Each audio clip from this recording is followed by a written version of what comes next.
Opponents of rural water charges increase pressure on Fine Gael backbenchers. Taoiseach says victims of Bloody Sunday should be heard, but British government rules out an apology. And in rugby, a second-half collapse leads to Ireland's worst-ever result against England.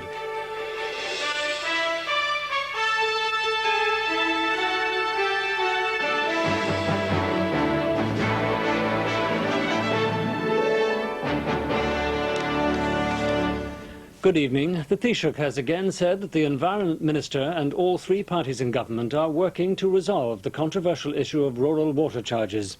Opponents of the charges are spending the weekend lobbying Fine Gael politicians in western and border counties. This evening, the West Mayo Deputy, Michael Ring, said this urban-rural inequity would have to be resolved by the government, otherwise it would be resolved by the courts. As the 11-county lobbying blitz got underway in the village of Mount Bellew in North Galway this morning, local politicians were being left in no doubt about the mood of rural communities. Is it going to be an election issue? I hope it is. Why should we pay for the water above in Dublin? It's a disgrace, a pure disgrace, as far as the TDs of this country and the government of this country are concerned. But the TDs who were at the receiving end of the no-holds-barred lobbying were holding firm on the party line. There is no disunity as such, and I'm entirely committed to the concept of a unified government, and I believe that in its own time there will be an answer to this.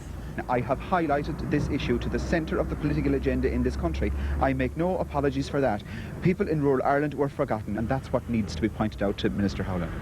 In County Mayo, as they took to the airwaves, the campaigners got the strong backing of one high-profile rural deputy. This is not about election, it's not about seats, this is about an injustice. And there is an injustice at present where people in Blackrock, people in Castleknock don't have to pay for the water charges, and people in Ballycroy and people in Belmullet that are on group water schemes do. That's an injustice, and the government have to resolve that injustice. Because if it's not resolved by the government, I'm sure it'll be resolved in the courts.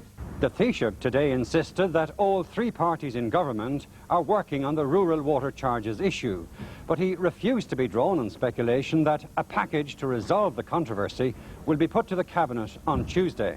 The Minister is looking into that, has been looking into that for some time now, in conjunction with his colleagues, and I hope that we will be able to come forward with some suggestions that may be helpful. But at this point, we haven't reached any decisions, and it would be premature to make any further comment.